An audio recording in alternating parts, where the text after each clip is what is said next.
The most unpredictable being on Earth is a human, and humans are always changing. This idea is shown very clearly in today's story. In 2009, Dutch author Herman Koch published a novel named The Dinner. The story of that novel was so remarkable that several films were made based on it.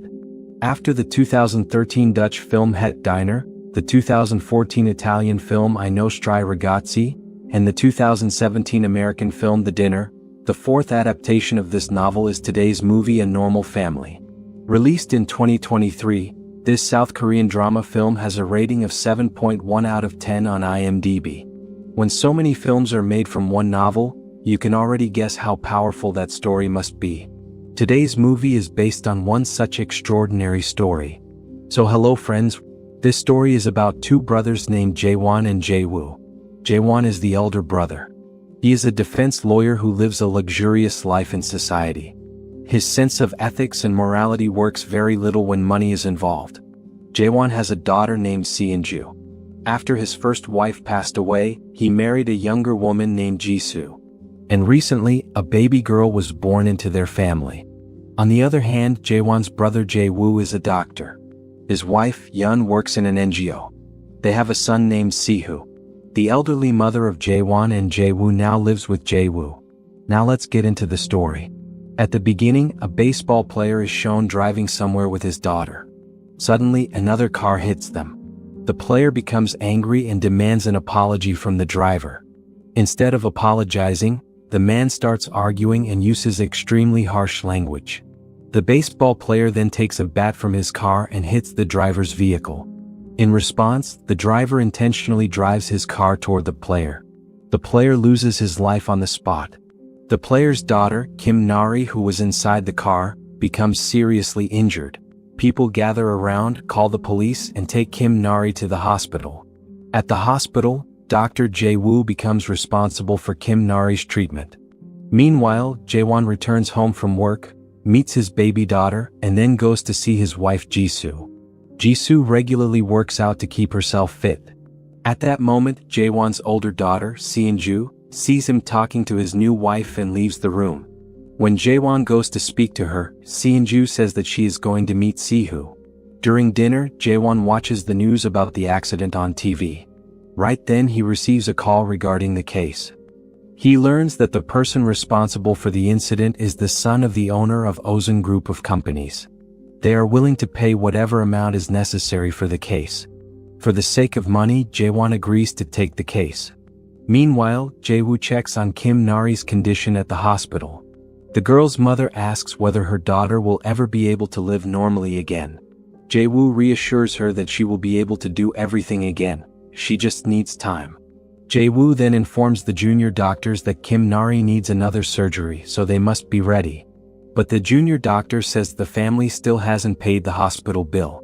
Jae-woo replies that saving her life is more important than any bill. From this, it becomes clear how honest and sincere Jae-woo is as a doctor. For him, human life is more valuable than business. Meanwhile, Si-in-ju and Si-hoo watch the accident video together. They seem to find the video entertaining. Si-hoo returns home and meets his mother. She asks about Jae-won and why he doesn't visit them. Si-hoo says Jae-won stays busy with his newborn child and work. But his mother becomes upset as she misses him. In reality, Jae-won's mother's mental condition is not entirely stable. Then Jae-woo's wife Yeon says that Jisoo called and invited them for dinner the next day. Every month they have dinner together like this. The next day, Jae-won goes to the jail to meet his client. He instructs him about what to say in court. The client must say that he panicked and accidentally drove the car. Jae-won also says they are negotiating with the victim's family to settle everything. The man asks what will happen if the victim's family refuses. Jae-won replies that every parent is emotionally vulnerable when it comes to their child.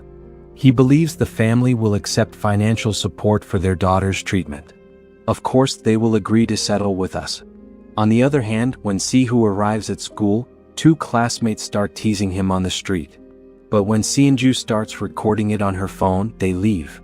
Si-in-ju then tells Si-hoo, "When our parents go to dinner, let's go chill at the club." Si-hoo agrees. Meanwhile, Jae-woo and Yeon get ready to go to dinner.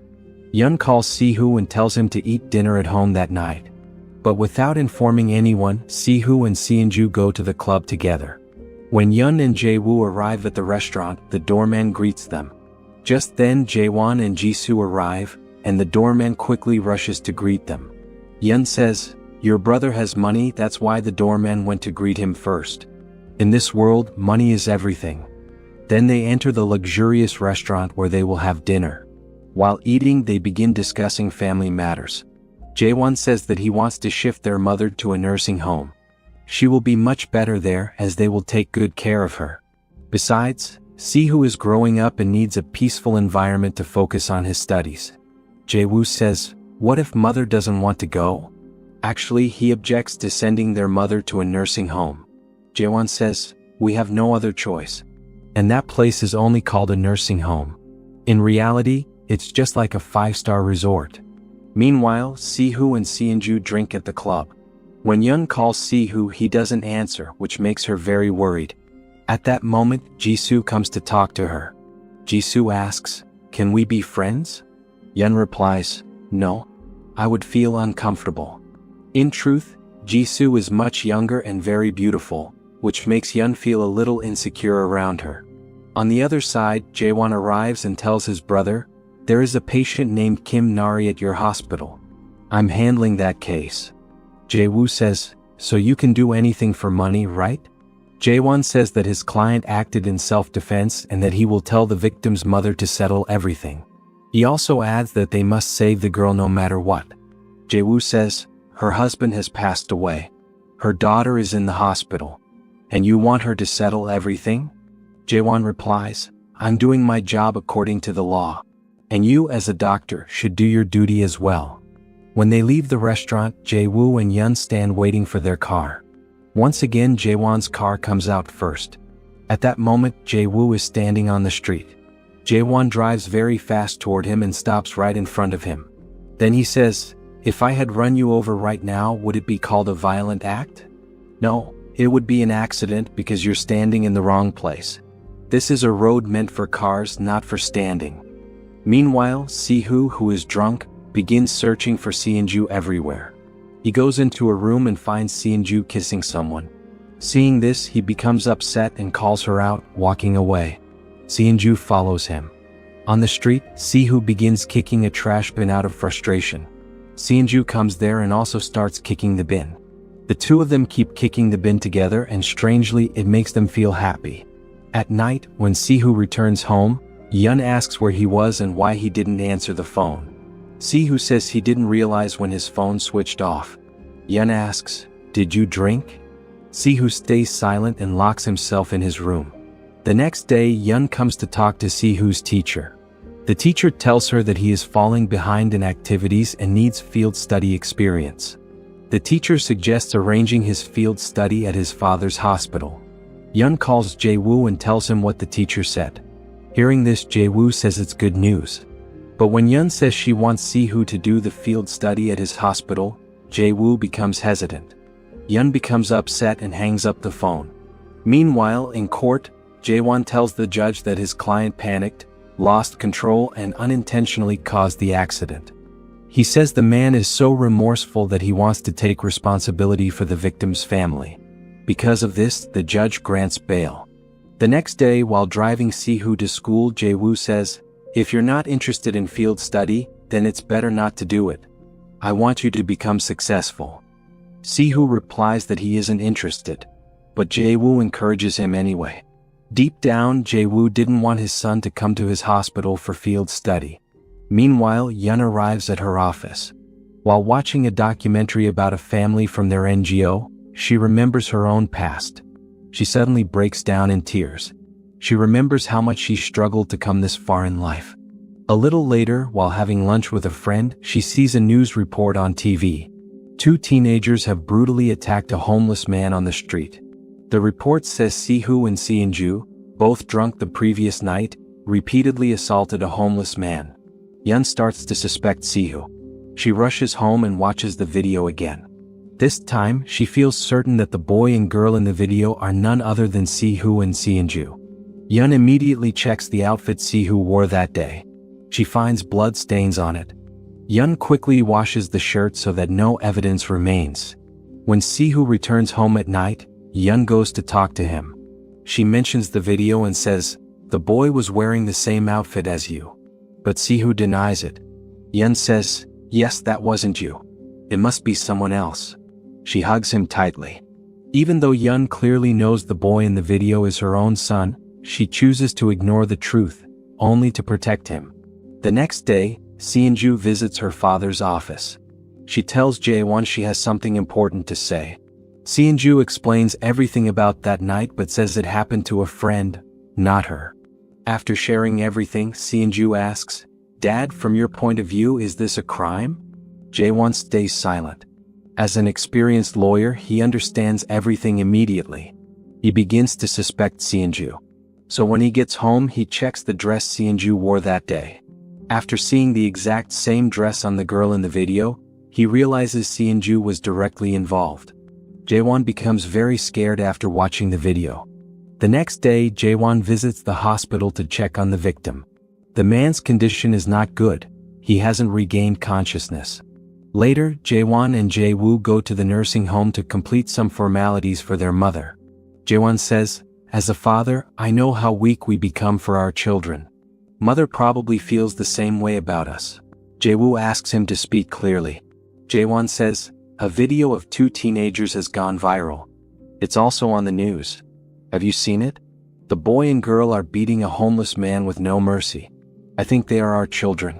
The victim is now in the ICU. His condition is not good." Hearing this, Jae-woo becomes stressed and drives home. On the way, he keeps thinking about the video and accidentally hits a deer. The deer dies instantly. Jae-woo moves it off the road and continues home. He shows the video to Yun. Seeing Yun's expression, Jae-woo realizes she already knew about it. Yun insists, "That wasn't Sihu. He told me it wasn't him. We should believe him." Jae-woo gets angry and goes straight to Sihu to talk. Before he can ask anything, Sihu says again, "It wasn't me." Jae-woo says, "Look into my eyes and say it." Sihu repeats, "It wasn't me." Jae-woo loses control and slaps Sihu hard. Yun rushes to protect him. Jae-woo says, "Because of you, he's not even feeling guilty after doing something so terrible." Sihu keeps insisting, "It wasn't me. I don't remember anything. He spit at us first. Then he tried to start a fight. Seonju hit him first. I only hit him a few times afterward." Jae-woo asks, "Why would you hit an innocent man?" Furious, he tries to drag Sihu outside, but their mother appears and stops him. The next day, Jae-woo and Yun go to talk to Jaewon at his house. Jaewon says the victim is still in a coma. The biggest problem is that the video has gone viral. Yun says, "But Sihu can't be seen clearly in the video." Jaewon replies, "There are no witnesses. And the victim's identity is still unknown." Jae-woo asks, "What if the police identify them and arrest them?" Jaewon says the real question is which prosecutor will take this case. He then asks Jae-woo, "What do you want? Should they be punished?" Jae-woo says, "They must face the consequences of what they did." Jaewon replies, "I don't want that. We should think about their future." Jae-woo says, "Typical of you, what else can I expect from a lawyer?" Jisoo says she feels bad for the victim. "We're helpless. We can't help him in any way." Yun gets upset and says, "Why is she even here? She's not part of our family. You won't understand our situation because you're not Seonju's real mother." Jae-woo tells Yun to calm down. Yun says, "You're a father, yet you want to send your own son to jail. How can I stay calm? When Sihu was bullied at school, you never stood up for him. But today you suddenly care about morals?" Yun cries heavily. Seeing her cry makes Jisoo feel sad. On the way home, Yun asks Jae-woo, "You still haven't changed your mind?" Jae-woo replies, "A man might die because of our son. And you're still thinking only about Sihu." At that moment, Sihu sees his parents arguing inside the car. Jae-woo notices him and forcefully puts him into the car, planning to take him to the police station. Yun tries to stop him, but Jae-woo doesn't listen. He drives straight to the police station. Outside, they see several police officers carrying someone. They see the police dragging the criminal inside. Watching this, Sihu becomes extremely scared and freezes in fear. Jae-woo realizes he cannot let his son suffer like that. At that moment, he sees Yun running across the entire road and entering the police station for her son. Seeing Yun's deep weakness for their child, Jae-woo changes his mind. He takes Sihu and Yun back home. Yun tells Jae-woo, "If you try to report this again, I will destroy you. You have saved so many children's lives. I've done so many good works for people at the NGO. Can't we forgive our own son for one mistake because of that?" Hearing Yun's words, Jae-woo forces himself to calm down. Meanwhile, Jisoo asks Jae-won, "If I were Seonju's real mother, would I be able to stay this quiet? Have you ever openly talked to Seonju about this?" Jae-won stays silent. The next morning at the hospital, Jae-gyu comes to treat Ms. Kim. She is doing much better now.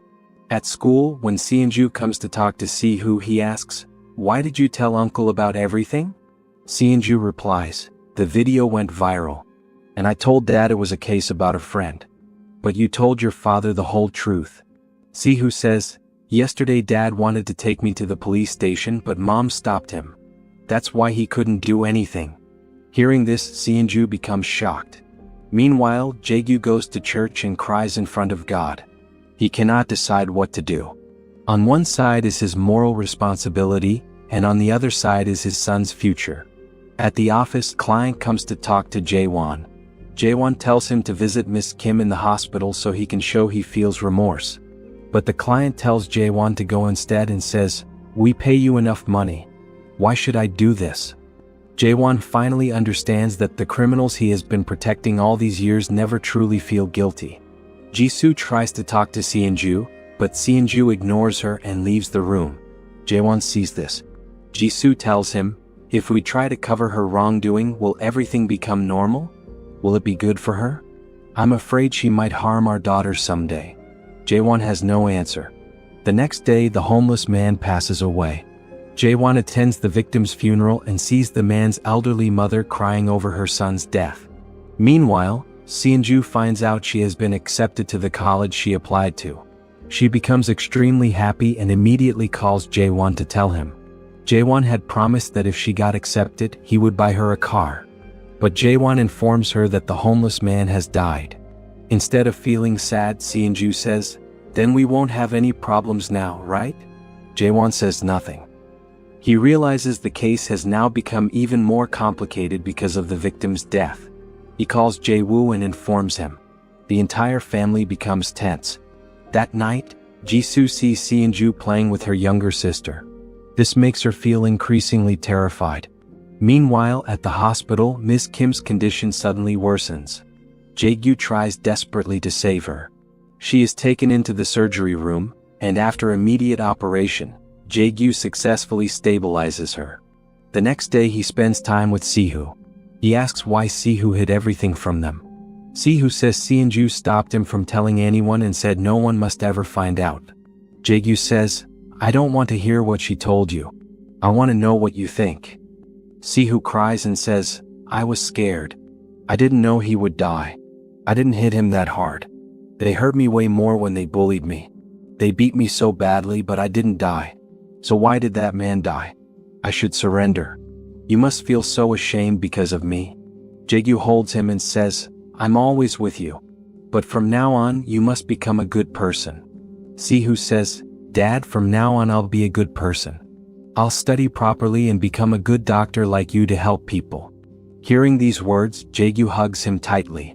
He realizes his son genuinely feels remorse, and that is the biggest punishment. That night, Jae-won goes to the victim's house and secretly throws a bundle of money through the window for the victim's mother. He tries to hide his daughter's crime with this money. The next day, Sihu visits Seonju's house. Sihu and Seonju are playing with her little sister.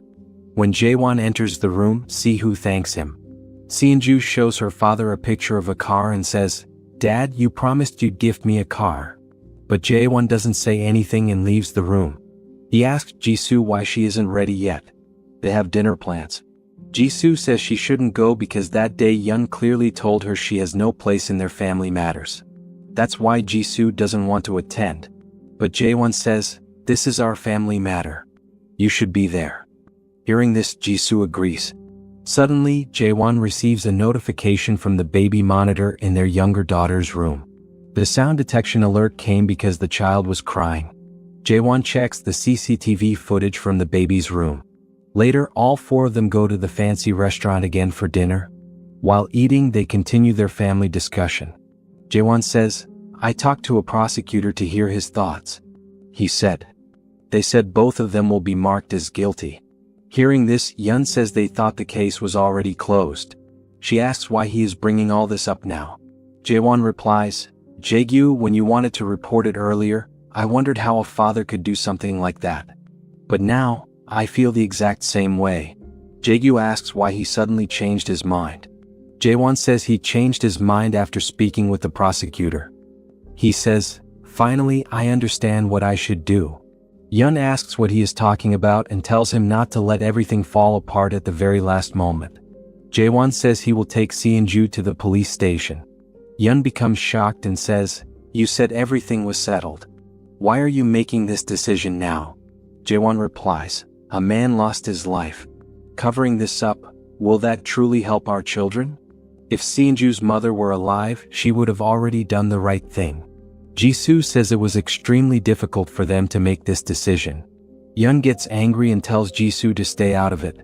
She says, "For someone who lived without anyone knowing he even existed, I will not let you destroy my son's life. They didn't do this intentionally." Then Jaewon shows the video he had seen earlier to Jaegyu and Yeon. They see Sehoo and Seonju talking. They say that the average lifespan of Korean people is 84 years, but homeless people live only about 46 years. They say this is their fate. They claim the man did not lose his life because of them and insist that his passing was due to natural causes. Sehoo then laughs and tells Seonju, "I told Dad I would become a good person like him." And he believed it again. He says, "Let's watch the video again." Watching it feels relaxing. They once again watch the CCTV footage of how they attacked that homeless man harshly. They ask, even after so many strong hits, how was he still alive?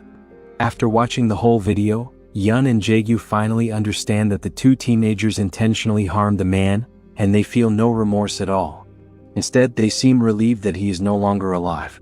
Before coming here, after watching this video, Jaewon had already changed his mind. But even after seeing everything, Jaegyu still supports his child. He says they were doing it as a joke. Jaewon says the truth must be accepted. Jaegyu asks, "Can you live with yourself after sending Seonju to jail?" Jaewon asks, "So what are you suggesting? That we should forget everything and forgive them?" Yeon asks why he is being so harsh toward them. She says that when her son was being bullied, he did nothing. So why can't one mistake be forgiven? Jaegyu reminds him that he once asked him to convince Miss Kim's mother, and now he himself will convince her. He begs Jaewon not to destroy his son's future. But Jaewon says it is not necessary. Then Jaegyu says, "You defend criminals claiming they are innocent, but now you want to report your own child? Sehoo was weak from the day he was born. I didn't realize it before. He deserves a second chance."